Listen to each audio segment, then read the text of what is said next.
dia més econòmicament important de la meva vida. I tant, senyora, per això podem anomenar-lo el dia més econòmicament important de la seva vida. Però no em diguis més senyora! Ai, la cultura només arriba a ser reconeguda si darrere hi ha una pàtria que disposa de capitalistes grossos i de grans exèrcits. I el putrefacte del Vargas Llosa, si hagués escrit en senegalès, qui li hagués donat cap premi Nobel? Els literats catalans fan figa a la prepitopausa. Senyor Pla era molt bon mi. Em donava un sostre i de menjar i de dormir i sempre m'explicava un acudit que deia: si tu em llimpies la casa, jo et limpio el xotxo. Limpios barbarisme! Es diu netejo. Ballar és jugar amb la gravetat. Ballar és una mena de flotació. Pètals de nenúfar, surant les aigües, ingravidesa lunar, bressol, ballar, braços materns, gòndola, taüt marí. Ho estic aconseguint. Isadora! Ajuda'm! He d'estar bellíssima. M'ha trucat, m'ha dit que hi vagi. Què et sembla aquest vestit? Oh, quins nervis! És la meva oportunitat de tornar amb ell. M'ho jugo tot a una sola carta, a un sol cop de cup. Ajuda'm a acordar-me el vestit. Espera, treu-te els guants. Deus fer olor de cuina, de lleixiu, de mantega, de detergent, d'orina. Deixa'm olorar-te les mans. Basada en l'obra d'Eduard Ponset, Viatges ens ensenya que ser optimista en els temps que corren no és una ingenuïtat, malgrat que tot ens faci pensar el contrari. Una òpera quàntica que utilitza les tecnologies 2.0 per fer un acte de creació col·lectiva.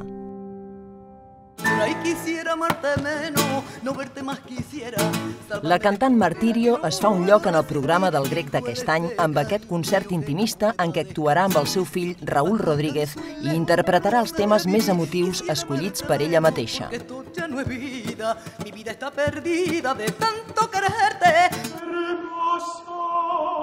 Calixto Vieito i Carles Santos deconstrueixen un dels clàssics de Calderón de la Barca i fan confluir les tradicions barroques espanyola i alemanya en una cantata experimental per als amants del teatre, l'òpera i les emocions fortes. La companyia Escarlata Circus ha complert 25 anys i ho celebren amb una festa en 3 actes i una exposició en què repassen la seva trajectòria amb un combat de boxa o una funció de circ on combinen força i sentit comú.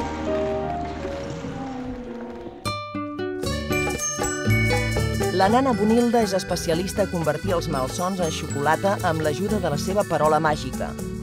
Un espectacle que farà somriure petits i grans dins de la programació familiar d'aquest Grec 2012. Per la pantalla del vídeo, perquè el meu tiet... Carme Portacelli continua furgant en les entranyes de la societat, aquest cop amb una obra del britànic Martin Krim, on les paraules més banals són les que es doten de més pes simbòlic per aprofundir en el que s'amaga darrere del que diem. Però un dia vam ficar un tio que no volia treballar. Fa 20 anys que Juan Perro explora amb la fusió de diferents sonoritats. En aquest espectacle explota el vincle entre la música de la península i l'africana a ritme de sarabanda, el primer cant i ball d'origen africà de caràcter internacional. Una proposta de dansa contemporània poètica i plena de misteri on els ballarins no tenen cara ni raça definida. Bombix Mori és un espectacle que es va teixint com una taranyina per explorar els racons més profuns de l'ànima humana. Més informació a la nostra pàgina web bsn.cat/grec.